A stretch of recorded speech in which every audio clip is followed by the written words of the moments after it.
Case में हुकूमती जमातों के लिए कोई ज़्यादा अच्छी खबर नहीं है, लेकिन ये फ़ीस इतनी ले रहे हैं कि अगर उनकी फ़ीस 1 रुपया है ना पहली दफ़ा। इसी तरह अलीम खान साहब एक डेलीगेशन को लेके कुवैत गए थे, जो जरदारी साहब को लगने हैं लगा दिए हैं मुझे नहीं पता, तो वो कतई तौर पे नहीं मानेगा। वो इतना असूल परस्त शख्स है।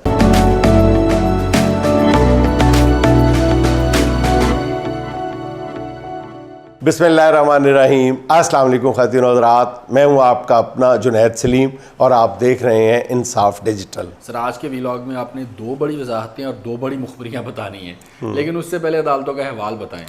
यार, अदालतों का अहवाल सुनने से पहले मैं कुछ आपके गोश गुजार कर दूँ कि एक बड़ी हकीकत है कि इज़्ज़त और बुज़ुर्गी वाला रब जब किसी के लिए इज़्ज़त मुक़द्दर कर देता है ना, तो दुनियावी ताकतें चाहे कितनी मुक़्तदर क्यों ना हो, कितनी ताकतवर क्यों ना हो, चाहे उन्हें कितना ही ज़ोम क्यों ना हो कि वो स्याहो सफ़ेद के मालिक बन चुके हैं, चाहे वो बिल्कुल समझ बैठे हों कि अब उनके इशारा अबरू से सज़ा और जज़ा के फ़ैसले होने हैं, मगर जब खुदा का हुक्म नाफिज हो जाता है ना, तो फिर ऐसे बातिल दावे करने वाले इबरत का निशान बनते हुए नज़र आते हैं।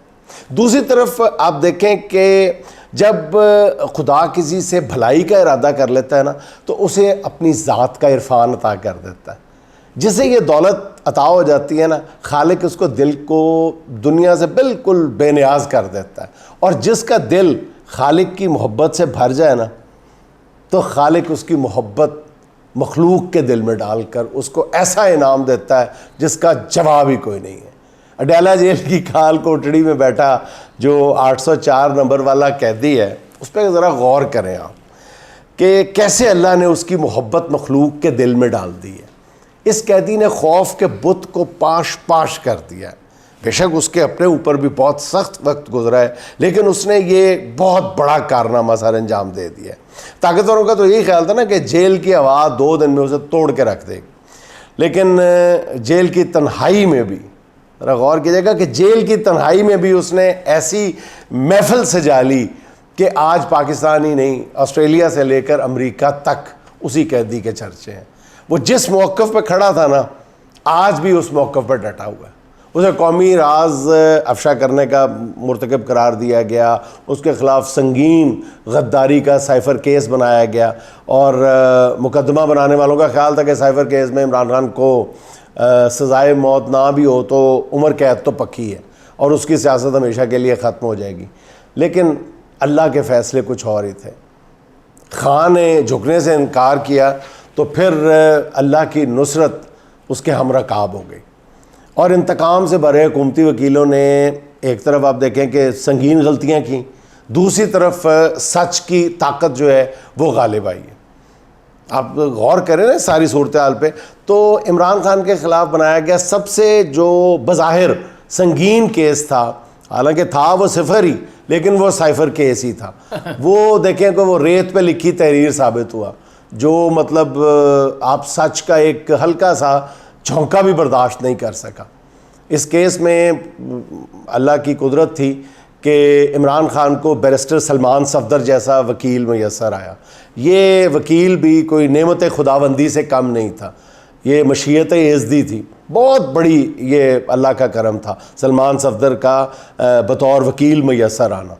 क्योंकि आप देखें ना कि हुकूमती केस की जिस अंदाज में सलमान सफदर ने धज्जियाँ उड़ाई हैं ना, वो कानून के तालिब इल्मों के लिए एक सबक है, नज़ीर है, पता नहीं कितनी नस्लों तक। और मेरा गुमान ये है कि आने वाले दिनों में साइफ़र केस को कानून की किताब में बतौर निसाब शामिल किया जाएगा। अच्छा, सलमान सफदर साहब ने अपनी गुफ्तगू में एक बड़ी ज़बरदस्त बात की। मैंने जब उनसे पूछा कि इन सब केसेस में सबसे ज़्यादा ताकतवर केस कौन सा, तो उन्होंने कहा कोई भी नहीं।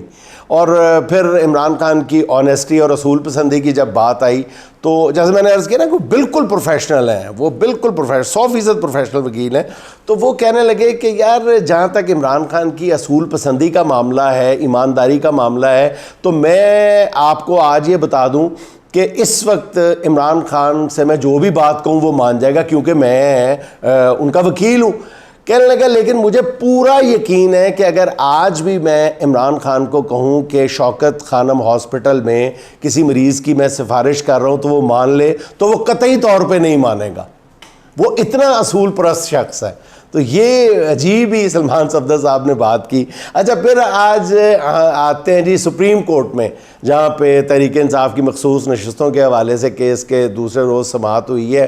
तो चीफ जस्टिस साहब काई साहब जो है वो अपने ही साथी जजेस के साथों मुसलसल जो है वो किसी ना किसी अंदाज में तनकीद का निशाना बनते रहे।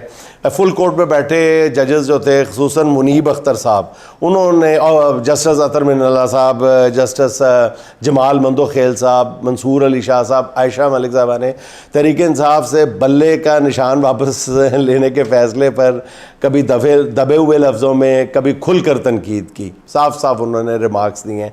आज की समाअत के दौरान जस्टिस मुनीब अख्तर ने रिमार्क्स दिए कि सुप्रीम कोर्ट अगर इलेक्शन कमीशन की गलतियों पे रबर स्टैंप बनकर फैसले ना करती तो हमें आज ये केस सुनना ही ना पड़ता।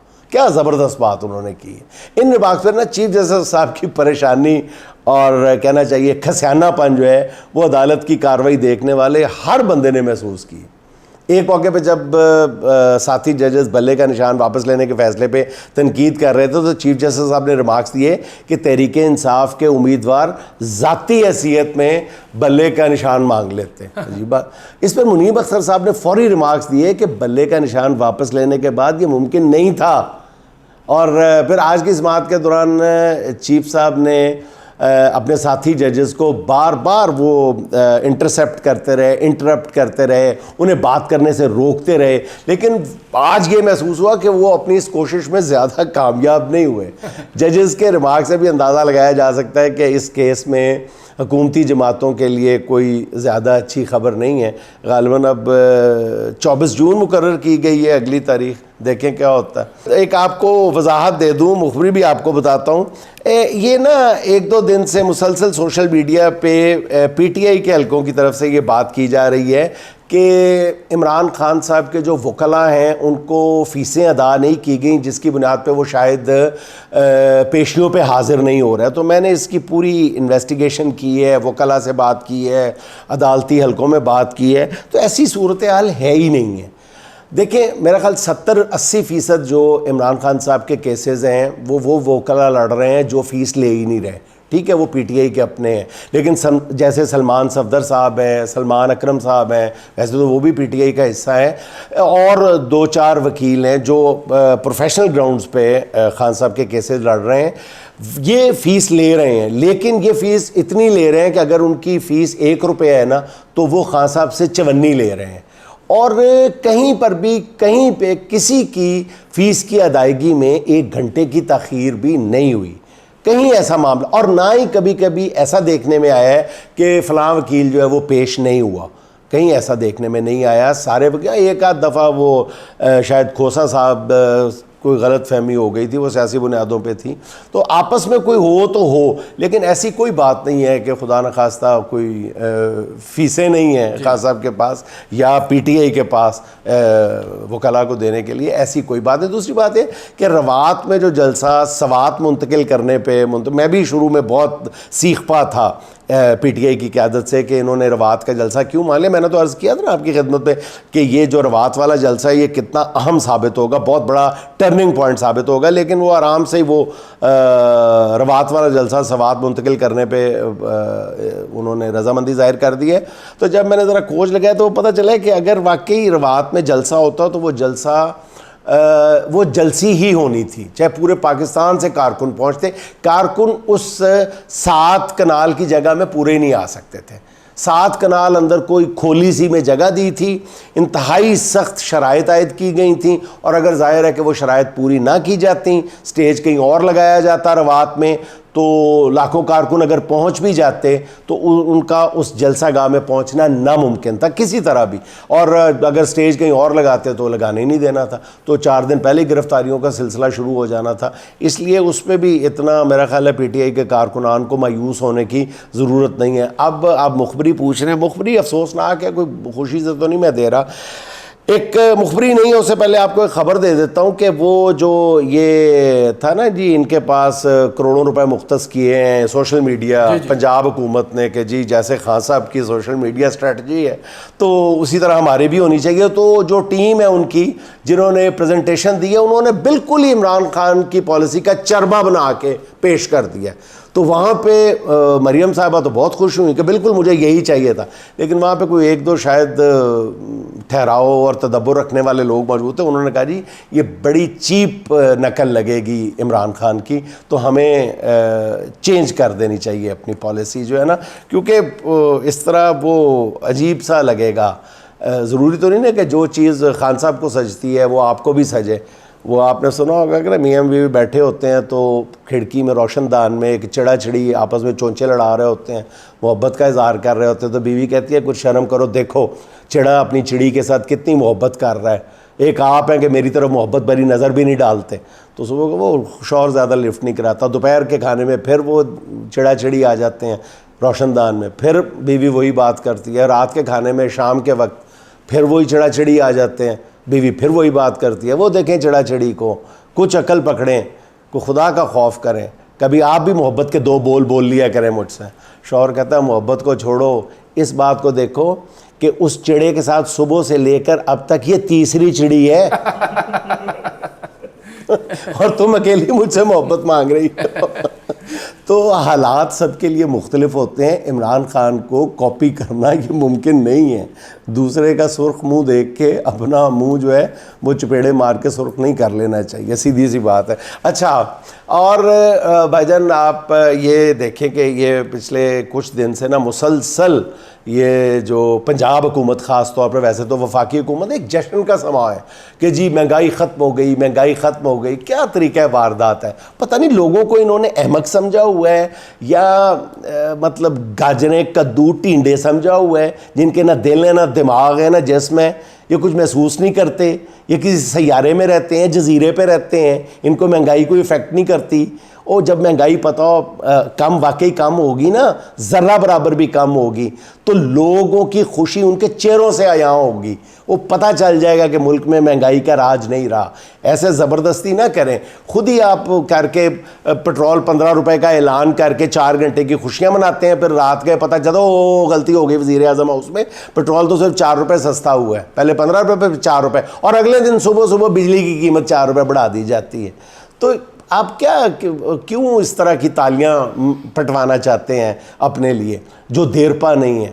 इस तरह ना करें। ये आपको पता होगा एक मच्छर का बच्चा पहली दफ़ा वो मेड इन फ्लाइट, पहली फ़्लाइट पे जाता है काटने के लिए, तो वो वापस आता है अपना कामयाब दौरा करके, मच्छर का बच्चा वापस आता है, तो उसके अब्बू पूछते हैं हाँ भाई कैसा रहा, तुमने खून चूसने गए थे, कैसा रहा तुम्हारा दौरा? तो वो बच्चा कहता है बहुत ज़बरदस्त इस्तकबाल हुआ अब्बा मेरा, जहाँ जाता था लोग तालियां बजाते थे। तो इनके साथ भी यही हो रहा है। अब आपको मुखबरी जो आप सुनने के लिए बेचैन है वो भाईजान अफसोसनाक इस हवाले से है कि हमारे क्या पोर्टफोलियो है अलीम खान साहब के पास, सरमायाकारी का है ना शायद। तो जैसी हमें दुबई से 10 अरब डॉलर की सरमायाकारी मुख्तस हो गई ना, मुख्तस पहली दफ़ा हुई है कि सरमायाकारी के लिए रकम मुख्तस कर दी गई है। ये पहली दफ़ा मैंने अपनी साफ्ती ज़िंदगी में लफ्ज़ सुना है कि सरमायाकारी के लिए रकम मुख्तस कर दी गई, पहली दफ़ा। इसी तरह अलीम खान साहब एक डेलीगेशन को लेके कुवैत गए थे, ठीक है। तो जब वहाँ पे उन्होंने बड़ी प्रेजेंटेशन अपनी तरफ से हाई फाई प्रेजेंटेशन दी, वो प्रेजेंटेशन इतनी भौंडी थी कि जब वो प्रेजेंटेशन ख़त्म हो गई ना, तो फिर कुवैतियों ने कहा कि भाईजान हो गई प्रेजेंटेशन ख़त्म, वो देखें वो बड़ा दरवाज़ा है, रोटी शोटी खा लिया आपने, भाईजान आप तशरीफ़ ले जाएं। तो उन्होंने कहा भाईजान कोई ऐलान शलान ही कर दें, कोई जैसे दुबई ने कहा है, आपने कौन सा देने हैं, कोई ऐलान ही कर दें, हम जाके प्रेस रिलीज दे देंगे कि कामयाब प्रेजेंटेशन और सरमायाकारी का वादा, मुख्तस नहीं लिखेंगे चले, कोई आप तो 2-4 अरब डॉलर तो कर देना। उन्होंने कहा कुछ नहीं, चलो निकलो है तो। और उस डेलीगेशन में मौजूद एक शख्स का कहना ये है कि वो इतनी भौंडी प्रेजेंटेशन थी अलीम खान साहब की कि यूँ लगता था कि वो सरमायाकारी के लिए नहीं कायल कर रहे, बल्कि पार्क व्यू में प्लॉट बेच रहे हैं। ये एग्जैक्टली मैं इन वर्बैटम आपको कोट कर रहा हूँ। तो ये उनका हाल है। दूसरी जनाब अली जरदारी साहब के हवाले से ख़बर है कि जरदारी साहब के दिल में जो कोई वह दिल के इर्द गिर्द कोई पैच लगने थे, तो पैच दुबई में तो अवेलेबल नहीं थे, तो वो उनकी तलाश के लिए एक स्पेशल प्लेन जो है वो मुख्तलिफ मुल्कों से होता हुआ जर्मनी पहुंचा। उनका पूरा स्टाफ साथ था और जर्मनी से उस वो जो जिस कंपनी के पैच रिक्वायर्ड थे वो मिले या नहीं मिले, फिर कुछ स्टाफ के दिल में आई यार जर्मनी तक तो आ ही गए हैं, तो क्यों ना इतना शानदार हमारे पास प्लेन है तो क्यों ना फिर स्विट्ज़रलैंड की सैर भी कर लें। तो 2-3 मुल्कों क्या बीच में ज़िक्र आया, तो अल्टीमेटली फिर मेरा ख्याल है जर्मनी से ही वो पैच मिले जो जरदारी साहब को लगने हैं, लगा दिए हैं। मुझे नहीं पता, शायद वापसी भी आजकल में हो गई है या हो रही होगी, लेकिन आप ये देखें कि सिंध जिसके मेरा ख्याल एक गालिब अक्सरियत जो है वो गुर्बत से चीखें मार रही है, फरियाद कर रही है, मतलब इतनी बुरी हालत है, और वहाँ से ताल्लुक़ रखने वाले जो हमारे सदर मुमलिकत हैं उनके दिल पे पैच लगना है, उसके लिए तैयारा, पूरा तैयारा जो है वो कैसे दुबई से जर्मनी तक पहुंचा हुआ है। अल्लाह बचाए। सर इसी के साथ आज की आखिरी बात भाईजान, आज की आखिरी बात गैर सियासी सुन लें। तेरे ख्याल में जब बेख्याल होता हूँ, तेरे ख्याल में जब बेख्याल होता हूँ, ज़रा सी देर सही बेमिसाल होता हूँ, बेमिसाल होता हूँ। नाज़रीन खुश रहें, खुश रखें। आपसे मुलाकात होगी इंशाल्लाह अगले व्लॉग में। अल्लाह हाफ़िज़।